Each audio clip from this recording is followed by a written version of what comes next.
wherever you are at. So again, lesson 159, the rules to be observed in translation, part 2. Last week in lesson 158, we looked at the rules to be observed in translation set forth by Bishop Bancroft to govern the project. All told, we consider the following general points. So this would be from last week. We looked at, number one, how the rules came about. We looked at what the rules were. And then third, we looked at some scholarly commentary on the purpose and function of the rules. So that's kind of what we did last time. Today in lesson 159, we want to consider to what extent the rules were actually followed by the King James translators when doing their work. Now, before we get too far into that, though, last week I mentioned how I had wanted to show you some images, but some of these images are copyrighted, and I couldn't just sort of throw them up or put them in the PowerPoint or in the notes because I've already kind of gotten my hand slapped once for that in the past for doing something. But I forgot the book at home that had the images in it.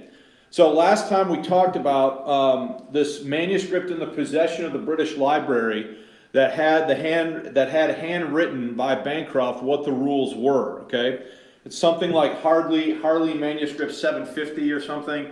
When you hear that kind of stuff, that's just technical language for how the thing is cataloged and entered into the records of the library or the museum, okay? But here's the image of the 14 rules, and you can see the insignia of the British Museum stamped on this. So I'm going to put this up in front of the screen here for those that are online. So you can see the 14 rules here, and then I'll kind of show them to you guys that are here in person.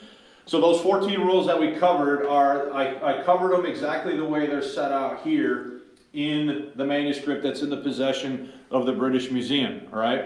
So the book I have, if you're interested in it, it's called Manifold Greatness, The Making of the King James Bible is the name of the book, and this was published in 2011 by the Bodleian Library as part of the commemoration of the 400th anniversary of the King James Bible.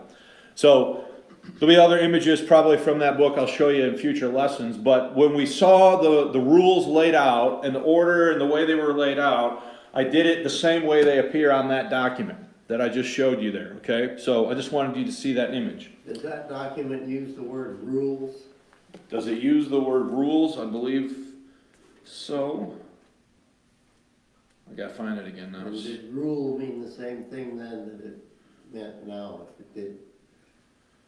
It says right here, Rules. the rules to be observed in translation. So I'll show that here too to the camera right there. It says the rules to be observed in the translation. So that's the document's language, not mine or somebody else's.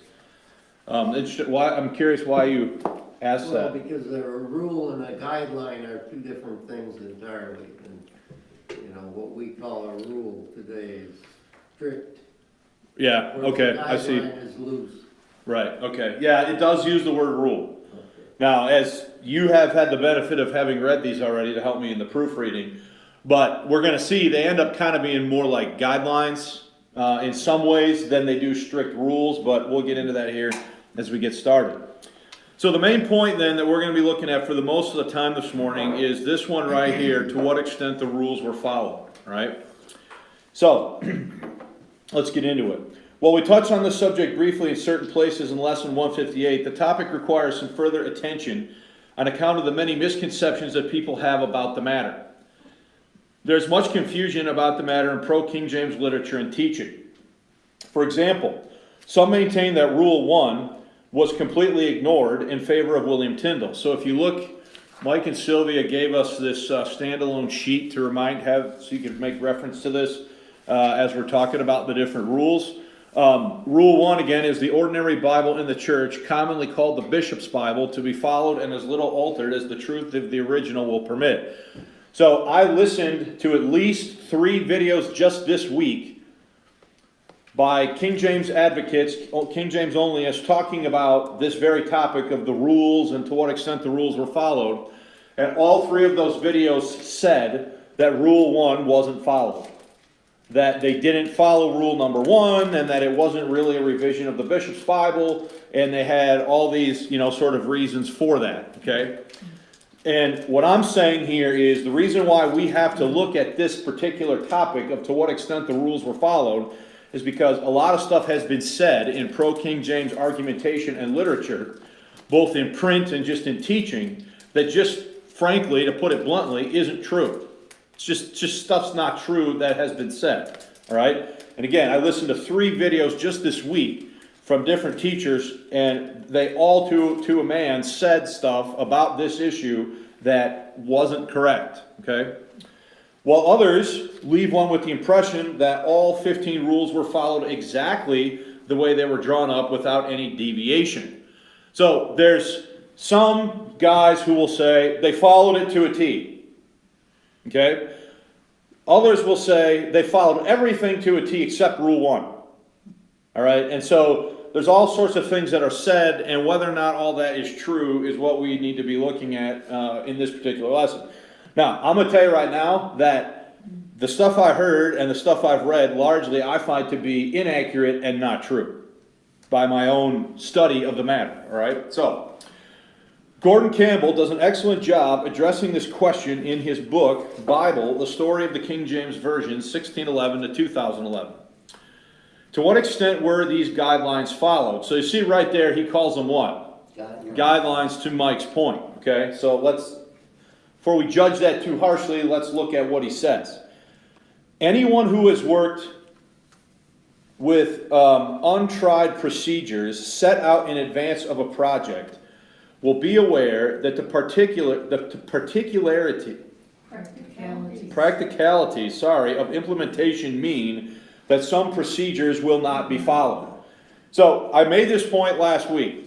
In my professional life, as an educator, just say, I've been involved in projects often where before the project starts, there's a set of rules, guidelines, whatever word you want to use for it, that says we're going to do it and we're going to follow A, B, C, and D. All right? And then you get into the project and you realize that A and B are redundant, you don't need them, and you end up only using A and D or whatever, you know. So some of them you end up saying we don't really need, this is irrelevant, it doesn't matter, and you end up sometimes not following exactly the way you thought it was going to go before the project started. Okay, now I'm sure some of you can relate to that, you know, on your jobs or what have you, or Bart, even you, maybe even with you know working on contractor stuff. You think something's going to go a certain way, and you get into it, and you're like, oh wait, this isn't exactly what I thought it was, and so you end up having to do something different than what you originally thought, right? So that's the idea that Campbell's kind of talking about here. It is difficult to judge exactly how the translators worked, but there are several documents that afford glimpses into their practices. The most important of these, from the perspective of guiding principles, was the report by one of the translators of the Synod of Dort. Okay, now, I mentioned this last time, right? So, the rules begin to be drawn up in 1604 by Bancroft, right? The process takes a number of years, and the Bible is finally published in 1611. In 1618, and what's the guy's name again? I'm drawing a blank.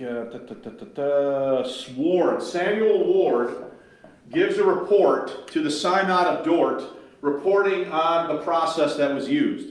So the report from 1618 is a retrospective. It is him saying after the fact, after the completion of the project, things about the project.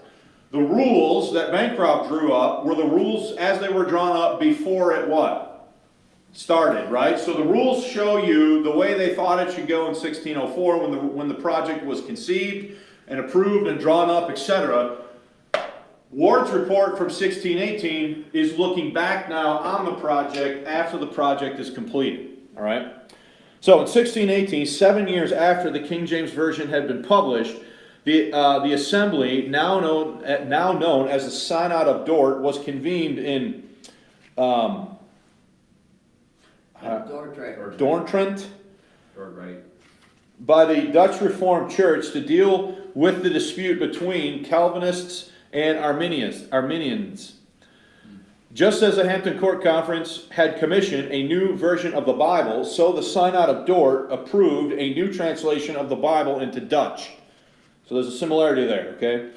The 5 English delegates to the Synod include the resolute Calvinist Samuel Ward, a member of the Cambridge Company that translated the Apocrypha. So there's 5 Englishmen that go to this Dutch meeting. The purpose of the meeting in 1618 is to discuss the theological debates between Calvin and Arminius over issues related to predestination and free will and all these sorts of things, right? We're not going to get into all that right now. That's a whole other issue that is, while interesting, immaterial to what we're talking about. 5 Englishmen go to this meeting. One of them is Samuel Ward. Samuel Ward had worked on the apocryphal section of the King James Bible. At the meeting in the Netherlands, I'm assuming it's in the Netherlands here, they decide that they want a new Bible in Dutch. So one of the things they do is they ask Samuel Ward to report on what they did in England with the English Bible, namely the King James Bible. Okay, so let's read on. The 5 English delegates to the synod included the resolute Calvinist Samuel Ward, a member of the Cambridge Company that translated the Apocrypha. Ward submitted an account written in the international language of Latin, which set forth the procedures that govern the work of the King James Version.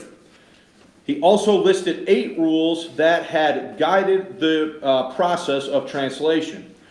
Although the first 2 simply summarize elements in the original 15 rules, the other 6 are in effect supplementary rules, okay? Because they were formulated retrospectively, and in Ward's Latin are sometimes phrased in the past tense. They have the inestimable advantage of reflecting on what actually happened rather than on what was supposed to happen, right? So understand, the rules set forth in 1604, they're saying this is what you should what? Do. This is how it should go. This is the procedure that you should follow. What Ward is talking about in 1618 now is looking back on, well, here's what we actually what? Here's what we actually did, okay? So if you want a full picture now of what actually happened, you have to take into account the 14, 15 rules we went over last week, but you also have to take into account Ward's retrospective account now of what went on between 1604 and 1611.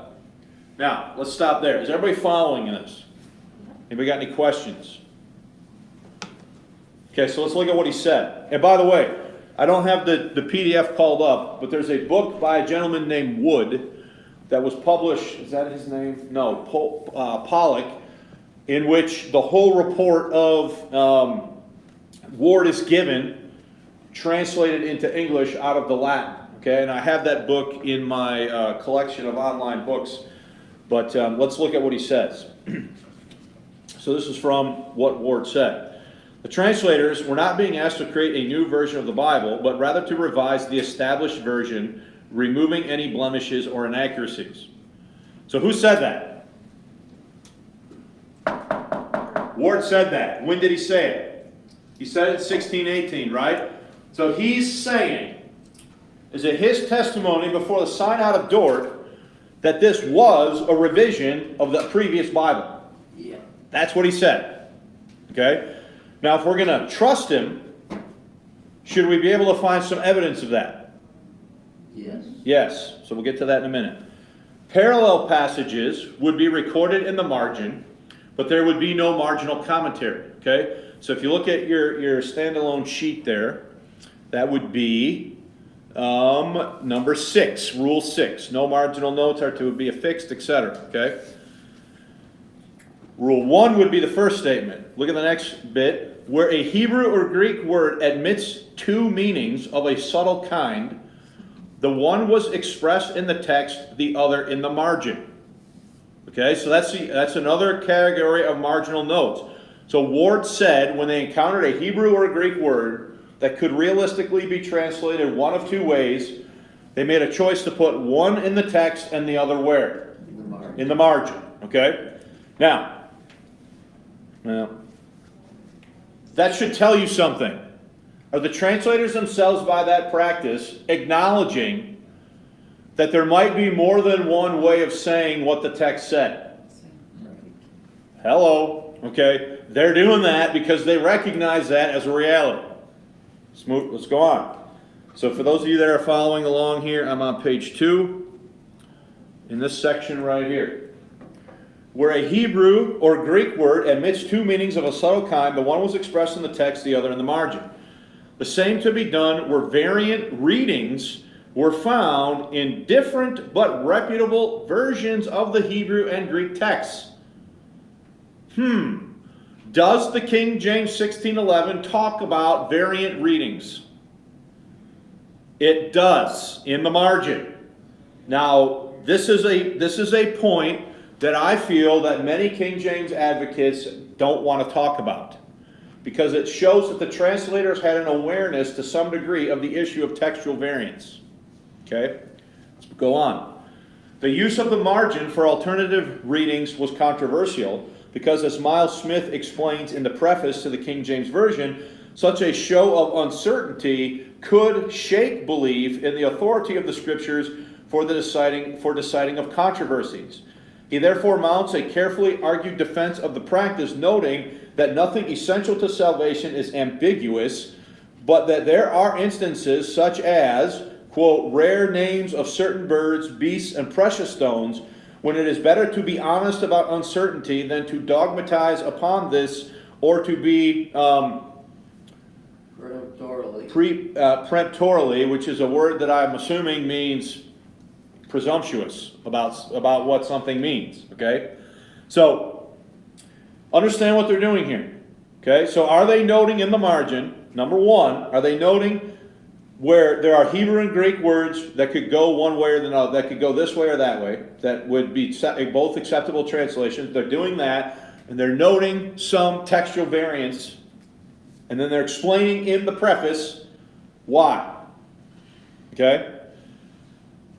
The more difficult Hebraisms and Grecisms were consigned to the margin.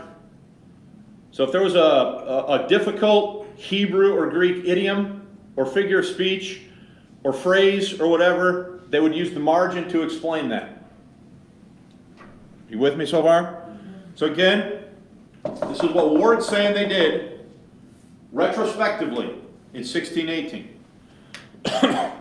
In the translation of Tobit and Judith, when any discrepancy is found between the Greek and the Old Vulgate Latin, they followed the Greek text by preference. So that's what Ward's saying.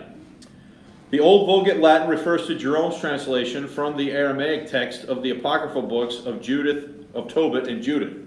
The text was based on the Greek rather than on the lost Hebrew originals. The Greek text followed by preference is the Septuagint. So there's a lot we could get into there, but I'm not going to right now. Just looking at what Ward said here. Look at the next part.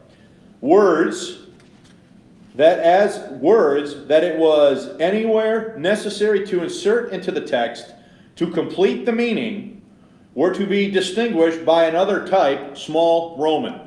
And we talked about that last time, right? What is that? That's the use of italics, essentially. That is him saying why they added the italics. He's saying this in 1618. Why did they add the italics? Ward says words that it was anywhere necessary to insert into the text to complete the meaning. So those words were necessary to insert in English so that the English would make what?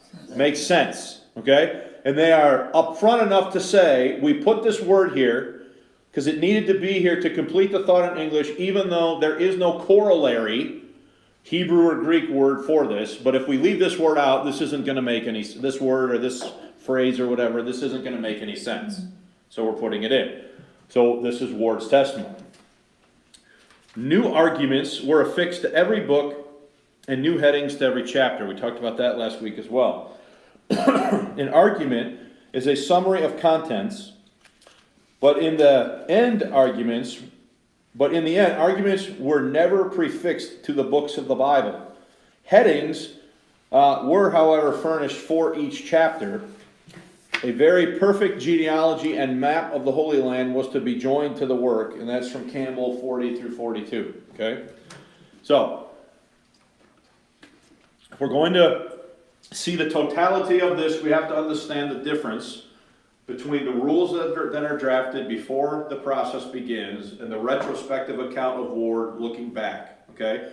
So, are there a few things that Ward talks about that weren't mentioned in the 14 or 15 rules? There are. Okay? So let's stop there. Anybody got any questions or comments before we look at the procedure and practice? It says here that the arguments were never prefixed to the books of the Bible. Are those arguments recorded somewhere? They were never, in other words, he talks about that, but that was not something that was ever actually done. So here's first John. Okay, so I had this open for a different reason. But here's a page from the 1611, here's 1 John. Is there a chapter argument or outline, if you will, for here's chapter 1, here's chapter 2, is there stuff there? But is there anything for the whole book? No. There's nothing, there's no like introduction to the book. There's chapter headings, but there's no book introduction or book argument. You guys following that? Okay? So that's what he's talking about. So if you go back to the bottom of page 2, so you're talking about that last sentence? Amy, were you talking about the last sentence on page 2? Yes.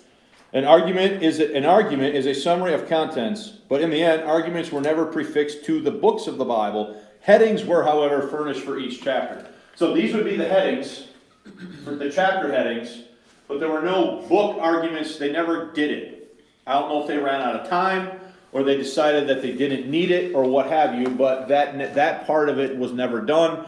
But there were chapter headings, no book arguments, is what Campbell's saying there, okay? All right, so let's go back. All right, okay, any other questions before we move on to the next point, or sub-point? All right, Sylvia, can we, on page 3 there in italics, can we change that to procedures, plural? Procedures in practice, not procedure. Okay, so in addition to laying out a summary of the document that Samuel Ward submitted to the Synod of Dorton 1618, recapping the translational procedures utilized by the King James translators, Gordon Campbell comments on what these practices look like in practice. Quote, perhaps the most impractical of the rules was number 8. So go to your other sheet, let's look at number 8. Number 8. Every particular man of each company to take the same chapter or chapters, and having translated or amended them severally by himself, where he thinketh good, all to meet together, confer what they have done, and agree on their parts of what shall stand. So what he's going to say, what Campbell's going to say here is related to 8. So what is 8 saying? 8 is saying that if there are 6 of us that are assigned Genesis or Deuteronomy, you go home, I go home, everybody goes home and we do our own. We all go through it by ourselves, and then we come back together and we compare what everybody has individually, and then we what? Then we kind of decide as a group what we think it should say. Okay? So when he's talking about number 8, this is the rule he's talking about. Let's look what he says. Perhaps the most impractical of the rules was number 8, which implied that all members of the company would translate or amend all the books that they had been assigned to the company. There is some evidence that in practice the work was divided up. Okay? So in other words, let's say 5 of us are assigned to translate Genesis through Deuteronomy. Okay? What the rule says is I should do my own for all of it, Will should do his own for all of it, Mike should do his own for all of it, and Bart should do his own for all of it, and then we'll get together, right? There's evidence to suggest that what they did is they said, okay, I'll take Genesis, Mike take Exodus, Bart take Numbers, Will take Deuteronomy or whatever, and then when I'm done with my whole book, your whole book, etc., then we'll get together and talk about it. Not that we'll all do our own for the whole section. Okay? Now here's why he says this. There's some evidence that in practice the work was divided up. The contemporary biographer of John Boyce, a member of the Cambridge Company responsible for the Apocrypha, says that, quote, part of the Apocrypha was allotted to him. So this is in his notes, in his diary. And when he had finished his own part, at the earnest request of him to whom it was assigned, he understood a second. So that suggests that he had his own what? section. And that when he finished his section, he said, I'm done with what you've assigned me. And then they said, well, here's another what? Part or another section. Similarly, one manuscript list, now in the British Library, of the 10 members of the Westminster Company responsible for the books from Genesis to 2 Kings, divides the company into two groups. One responsible for the Pentateuch, and the other for the remaining books in their section. So let me, I believe I have a picture of this. Let me just confirm that. That's another reason why I wanted to bring this book in. Because you get a lot of interesting detail. Yes, okay. So, you can see here, so this is another document in the possession of the British Museum. So this is the first Westminster Company, I believe. Yep, Westminster Company that is assigned Genesis through 2 Kings. Okay? And you can see the Pentateuch and then the history books are divided here into two different what? Into two different groups, right? So I'll bring this over here so you guys can see what I'm talking about. Look where my two fingers are. So this would suggest, this document suggests strongly that of this company, they divided into two different groups or two different sections, and a handful of the men took Genesis through Deuteronomy, and the others took basically Joshua through 2 Kings, okay? But that they divided the work up in that way. So in other words, imagine if every guy by themselves had to do Genesis through 2 Kings, all by their onesies, everybody. And then they got to come back and they got to compare, right? So what I'm saying is the historical evidence in both the notes of John Boyce and in this document in the British Museum suggests that at least in some parts of the work was divided up into smaller chunks, and then a group of men worked on those chunks. And then they would come back together and discuss the whole thing. Okay, now, is everybody following that? Now, that's important. The reason that's important is because it shows that Rule 8 was probably viewed more as a guideline than a what? Than a rule. The surviving evidence suggests that at least in some places and cases across the project, every man did not do his own individual translation of it. And like I showed you right there in the document, there's strong evidence to suggest that they did it in sections. Okay? Now, any questions about that before we move on? And you might get to it. So, as they're approaching each of their individual assignments, and they've got these rules set forth by Bancroft, did they basically, is there any evidence, I guess, that would suggest that they basically looked at that and said, yeah, this is an impractical approach, we're just going to do our own thing? Or was there like some need for permissions in order to deviate from the rules as set forth? Or so if there was any formal request for permissions, there's no evidence, no surviving extant evidence to suggest it. What I just showed you there and what we can observe in the notes of Boyce suggests that there was some latitude for them to make some deviations from some deviations for practical reasons from some of that stuff. so the understanding then would have been that those were guidelines as Yeah. opposed to strict rules. Yeah, like I said last time, and it's more like, the pirate code. Yes. They're more like guidelines than rules, okay? Yeah, Bart. If they were individually translated, when they came back together, what were they gonna be discussing? Each individual's translation of the whole thing. Oh, so everybody was, The way Rule 8 is worded would be that all these guys in this company, so let me find the picture again.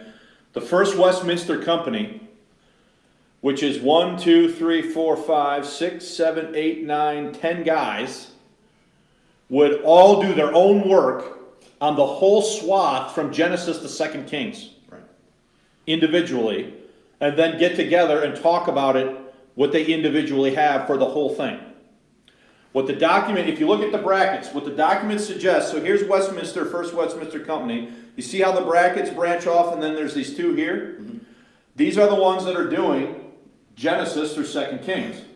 Okay? So they clearly were not doing it the way exactly according to the letter of the law that is drawn up by Rule 8. Okay?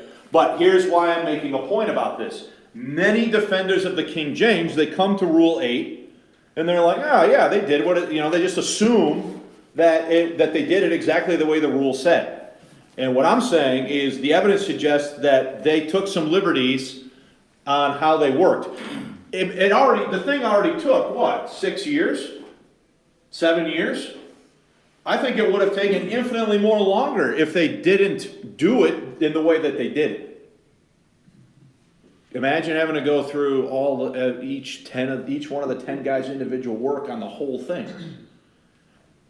You had a question in the back? I did, but how do they know, if the ones that were going to discuss each part, how do the other ones know what they were discussing? Because they weren't given that part to discuss. I mean, they didn't. Well, that's why. They didn't go through and read. Well, yeah, that's why at the end, as we talked about last time, there's a general meeting where then 2 representatives of each company will bring their work to a final general meeting where then the whole thing would be discussed. We'll talk more about that next week. But that's how that happens. But, so that's a bit of a shortcut, right?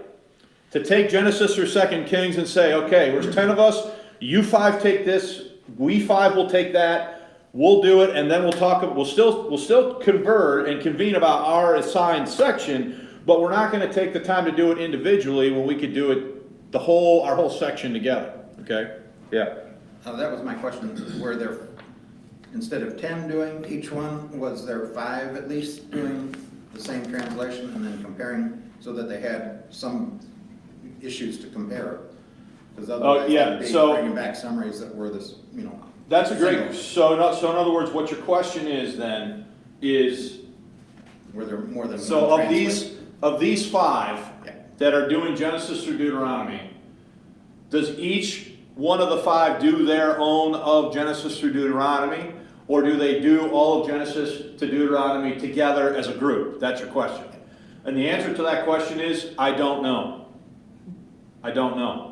What I do know, though, is that they all 10 did not do their own individual for all 10, for that whole section. So whether the chunk of 5 each did their own for that portion and then discussed it amongst themselves, versus they just sit together in a room and they do the whole thing together as a group of 5, I don't know the answer to that, but that's a good question. But what I do know is that there is a latitude taken with Rule 8. That much is clear. Okay, let's go back. The rule that seems to have been broken most often is number 2. So look at number 2 on your other page. Number 2, the names of the prophets and holy writers with the other names of the text to be retained as nigh as may be accordingly as they are vulgarly used. So in other words, should they spell Isaiah the same way the whole time? In English. That's what it's saying. So let's look at the rest of this, okay? So the rule that seems to have been broken most often is Rule 2 on the spelling of proper names. Isaiah, the English name of the prophet, derives from the abbreviated form of his Hebrew name used in the title of his book. A fuller Hebrew form is used in the text.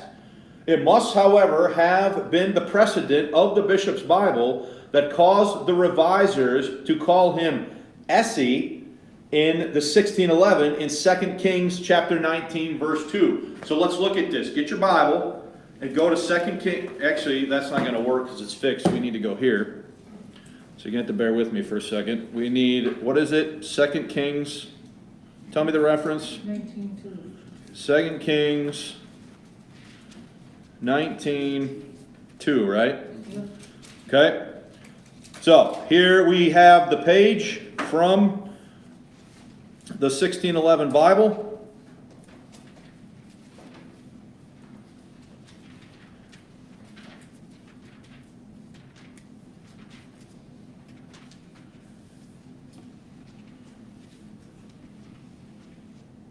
I think. Is that the right reference? It's there, I'm not seeing it. Where is it? the fourth line, toward the end. Here? No, back up. Right there. Why can I not see it? comma to ESAI. Here, Essie, okay, got it. So what do they have in that verse? ESAI. Well, E. How do they spell it? They spell it the way it's in the notes, right? Okay. So we can do now another level check on this. We can put in what did we? 2 Kings. We're gonna just do this for a few of these, just so that you get the point. 2 Kings 19:2, right? Yes. So we are gonna say enter there, and then we are going to switch this to the Bishop's Bible, if it works. I love it when stuff works well.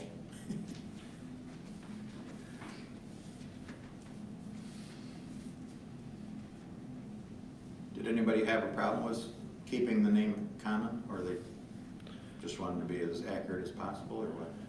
It has to do with differences between Hebrew and Greek and English, and you know how things should be spelled. Oh, I don't have the S on King, so now it won't find it. So it's being temperamental. It's my mistake the whole time. There it is. Okay. So here's the bishop's text. How did they spell it? So why does the 1611 spell it like that? 1611 spells it like that because that's how what spelled it? It's how the bishop spelled it. Okay, so are they following Rule 1? Now you're sitting here saying, well, why is this?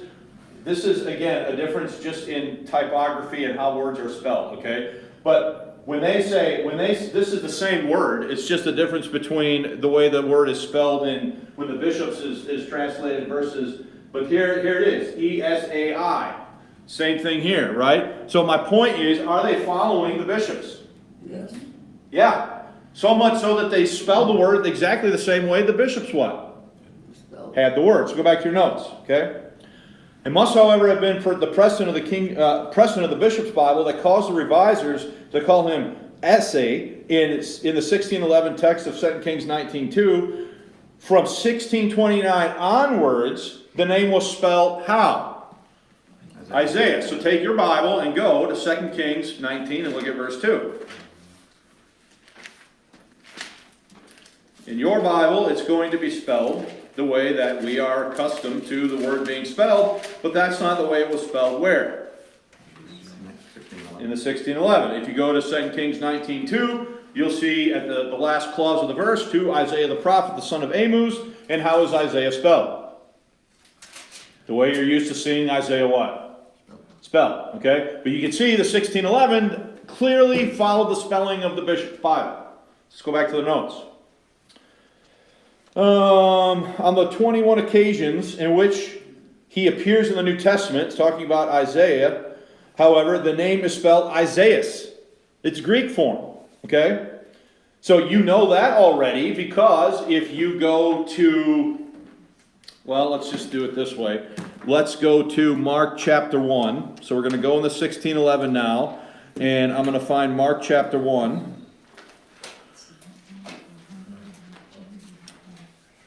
And I prefer to load the page from the actual 1611 because you can see clearly what's going on.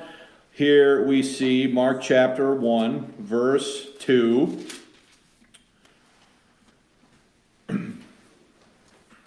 Actually, that's not the verse I was thinking of.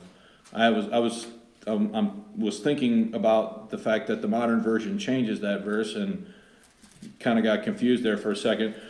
But even in your Bible, if you look up the word in the New Testament, Isaiah is often spelled how? It's often spelled with this way. So let me just find an example, because now I said we're going to find one and I messed up. So just bear with me for a second.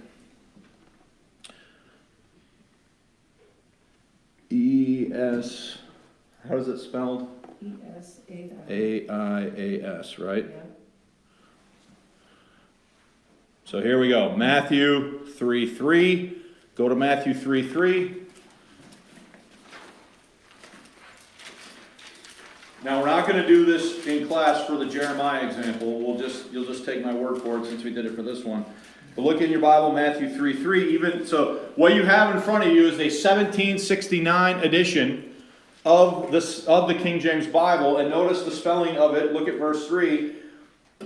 For this is he that was spoken by the prophet who?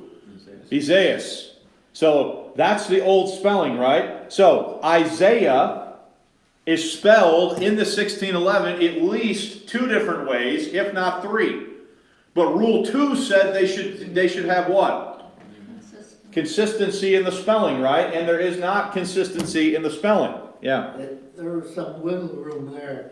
It says as nigh as may be in Rule 2, so that means as close as possible. Here's what it tells us though, okay? The first example was from 2 Kings. The second example is from the New Testament. When they sat down to finalize this thing, was anybody like, whoa, time out, these aren't spelled the same? Obviously that didn't happen, okay? Let's go back to the notes. Similarly, Jeremiah is so spelled in the Old Testament, but in Matthew's Gospel he appears as Jeremy on 3 occasions. Chapter 2, verse 17, chapter 16, verse 14, and chapter 27, verse 9 in the 1611 text. In modern text of the King James as Jeremy, so just the difference in spelling, may be relieved to know that is not vulgarly called Jerry. So, rules formulated in advance of a project are inevitably adjusted to accord with the particularities of the job. In the case of the King James Version, there is evidence both of shortcuts and going the extra mile. Okay, so in some cases are there clear shortcuts taken on the rules. But then there's other examples that we can look at of where they actually do even more than the rules required on certain other points, okay? So Campbell's commentary highlights a dynamic interplay between the various rules as the translators did their work. Sometimes Rule 1 took precedence over another. Other times, rules were not consistently followed across the totality of the work. The exchange between Rules 1, 2, and 3 make for an interesting case study. Rule 1, the ordinary Bible used in the church, commonly called the Bishop's Bible, to be followed and as little altered as the truth of the original will permit. Number 2 is what we were just talking about, the names of the prophets and holy writers, with their names in the text to be retained. And then Rule 3, the old ecclesiastical words to be kept. Visit the word church, not to be translated congregation, etc. Okay? So I'm moving a little quicker now because we only got 15 minutes and I want to get through this 2 pages before we quit. In Lesson 137, the Bishop's Bible, Understanding the King James Connection, we discussed the commonly held view among King James advocates that Rule 1 was ignored by the translators in favor of Rule 14. I listened to 3 videos this week. 2 of the guys say flat out in these videos that Rule 1 was not followed. Okay? They say Rule 14 was the one they followed and they followed Tyndale. That's a misunderstanding of what's going on. Rule 14, the translations to be used when they agree better with the text than the Bishop's Bible, visit Tyndale, Matthews, Coverdale's, Whit Churches, which is the Great Bible, and Geneva. Interested parties are encouraged to revisit the full citations from the pens of Peter S. Ruckman and Gerald Hammond on this matter in Lesson 137. For our purposes in this lesson, the following abbreviated quotations from Ruckman will suffice. Number 1, quote, Catholic rumors have always had it that the AV was based on the Bishop's Bible. He says it certainly was not. So what is he saying emphatically? He's saying emphatically that they did not follow what? Rule 1, which called for them to use the Bishop's Bible. The AV of 1611 is 90% the English of Tyndale. It is 90% the English of Tyndale because the Bishop's is 90% the English of who? Tyndale. Okay? Look at the second quote. It is interesting, as the common legend passed down from one university campfire to another, is that because the translators were ordered to follow the Bishop's Bible, they did. The truth is, they did not. Now, Ruckman is one of the leading lights of the King James only movement, so-called, and he's emphatically telling his readers and the people that are following him that they did not follow Rule 1. It's a Catholic folklore, it's a university campfire story, it's not true, they didn't do that. That's what he's saying, right?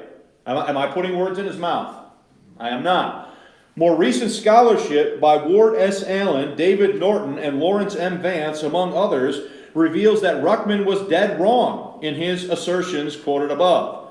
In his 2015 book, The Making of the King James Bible New Testament, conducted a full collation of the New Testament found with a 1602 Bishop's Bible and the authorized 1611 authorized version. After conducting this collation, Vance found that, quote, the approximate percentage of the text of the authorized version that basically reads as the Bishop's Bible is 91% of the New Testament. 91% is exactly the way the Bishop's what? Reads. As we will see in a future lesson, the evidence is overwhelming that Rule 1 was followed and that the Bishop's Bible served as the base text for the entire project. In fact, Rule 1 may have been the most followed rule of all. This, of course, would mean, once again, that a leading light in the King James only movement was completely wrong and did not know what he was talking about. Let me show you. In this book, I get irritated about this stuff because I listen to these guys. And I said stuff that I got from a lot of these books and things that just totally isn't true. Here is the document in the Bodleian Library called Bod 1602. We'll talk more about this, right? This is the Bishop's Bible, and these are the handwritten notes of the translators in the margin. They literally sat down when they did their work and worked off of a Bishop's Bible as their base text.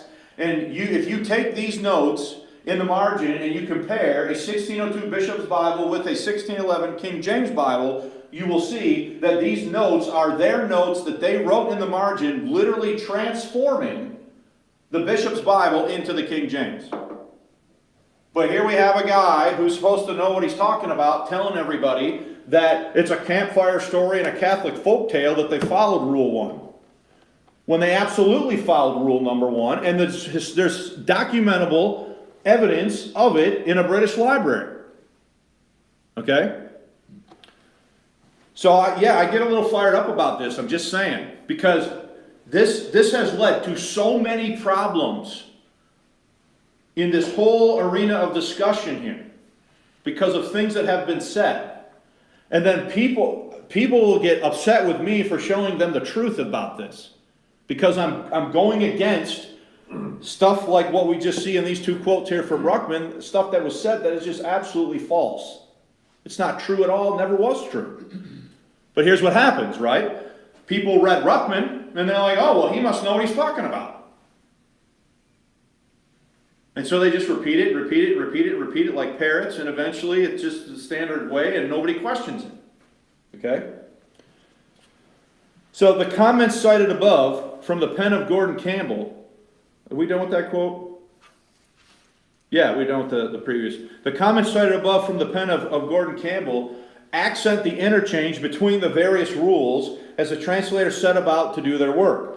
Let's consider the interplay between Rule 1 and Rule 2 as an example. We kind of did this already. Recall that Campbell said that Rule 2 regarding the spelling of the names was broken more frequently than any other rule.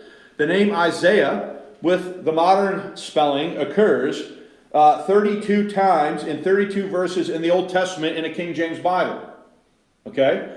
So if you look at that spelling, let's do it, since I hate it when people just take my word for stuff. Too much of that is why we end up with Ruckman saying stuff that's not true. Here we have Isaiah. Notice 2 Kings. So that's been fixed. Okay? But let's look at 2 Kings 19:5. Okay? 2 Kings 19:5. So we already did this earlier, so hopefully I can call this up pretty quick just by going back.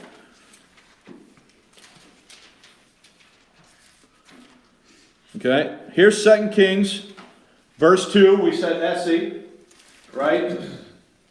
There. Let's go a few verses later to verse 5. How's it spelled in verse 5? Isaiah. Isaiah. Let's go one more level deep. And let's change this and go to verse 5.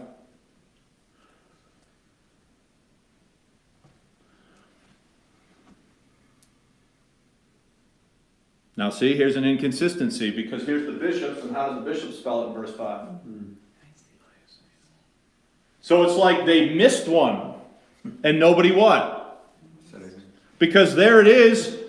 There it is right there. The bishops had it the same both ways, but the King James translators, they changed it in verse 5, but they left it the other way in verse what? In verse 2. Okay? So the bottom of page 4. The name Isaiah with the modern spelling, I just showed you that. There it is right there. In 2 Kings 19:2, the only time that Isaiah was spelled the older way, spelling Essie, in the 1611 edition. So it's like they missed one time, nobody caught it. Okay. Meanwhile, the 1602 text had Essie, the older spelling, in all 32 verses. So I already checked on this stuff. In all 32 verses that the prophet is named in the Old Testament, aside from the one outlier in 2 Kings 19:2. The translators updated and standardized the spelling of Isaiah in the 1611 Old Testament. In contrast, the word Isaias, the Old Greek spelling of Isaiah, occurs 21 times in 21 verses in the King James New Testament. A comparison with the 1602 Bishop's Bible reveals that every time the Old Testament prophet is mentioned, his name is spelled Isaias, just as it appears in the 1611 New Testament. So we could do that. I don't know, we don't have time. It's going to take too long, okay? But I challenge you, look up Isaias in the New Testament. I can send you the link. I'll put the link to the websites to do this. And then look it up in the bishops. And you'll see that in the New Testament, they never changed it. They just left it the way the bishops had it. But Rule 2 says they're supposed to standardize all this. Right? So, back to the next point. The comparison with the 1602 Bishop's New Testament reveals that every time the Old Testament prophet is mentioned, his name was spelled E-S-A-Y-A-S,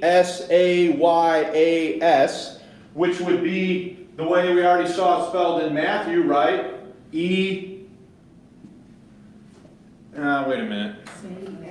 E-S-A, Isaias, right? Like that? E-S-A-I-A-S. Isaias.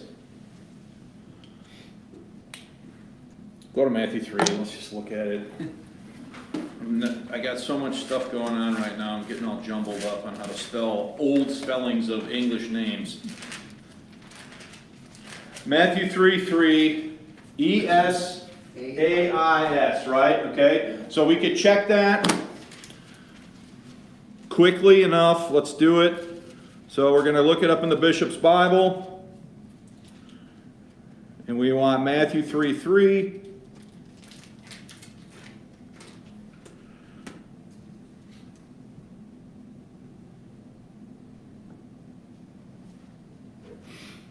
There it is. How's it spelled? E-S-A-Y. Spelled the same way it's spelled where? Okay.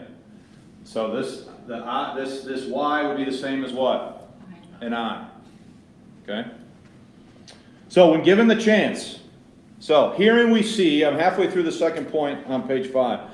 Herein we see the tension between the various rules set forth to govern the project. When given the chance to standardize the spelling of Isaiah, Rule 2, the translators elected to follow the bishops in the New Testament and thereby adopt the Old Greek spelling. When Rule 2 said what? To standardize that spelling. Okay? The same cannot be said for the Old Testament, where the older Hebrew spelling was updated in every place except what? One. We already looked at that, right? These realities accept the preferences / priorities of the various, I think that should say accent. Accept doesn't make sense there. Except E-X. Yeah, it should be. These realities accept the preferences, priorities of the various translational companies as they did their work.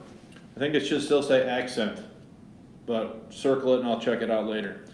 However, it speaks to how strictly Rules 8 through 10 were followed regarding the various companies reviewing each other's work. If they're all supposed to be reviewing each other's work, then And with a certain level of specificity, then why isn't somebody saying, well, wait a minute, we've got Isaiah spelled 3 different ways here. 2 ways in the same chapter within 3 verses. Okay? However, it speaks to how strictly rules 8 through 10 were followed regarding the various companies reviewing each other's work. If those rules were followed the way they were written up, consistent adherence to Rule 2 was clearly not a priority, or the spelling of Isaiah would have been standardized throughout the whole biblical text. The same could be said for the spelling of Jeremiah, also noted above by Campbell.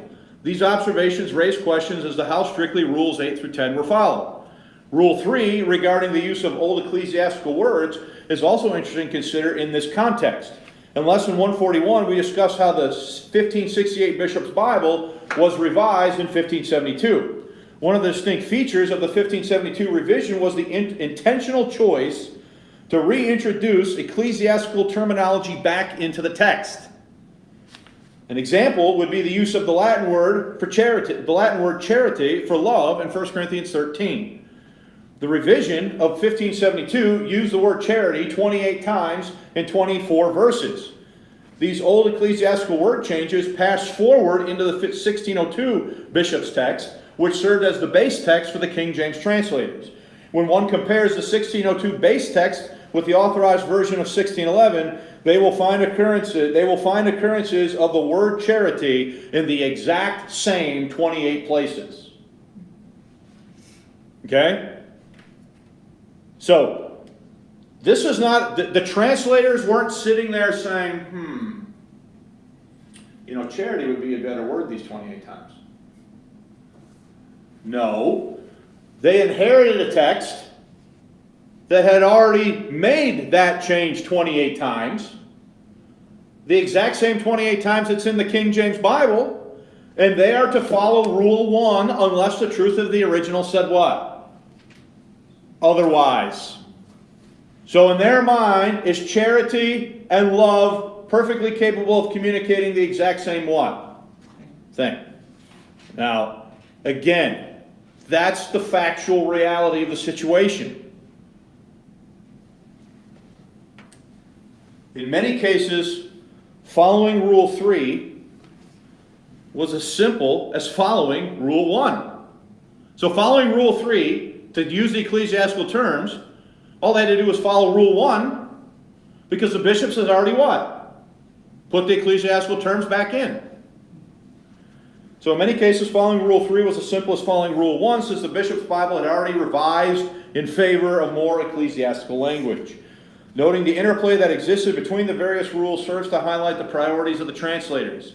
Given the surviving evidence, it does seem that Rule 1 was probably the rule that was most strictly and consistently adhered to. Yet this is the rule that King James onlyists say nobody followed because it was a campfire story and a Catholic folklore.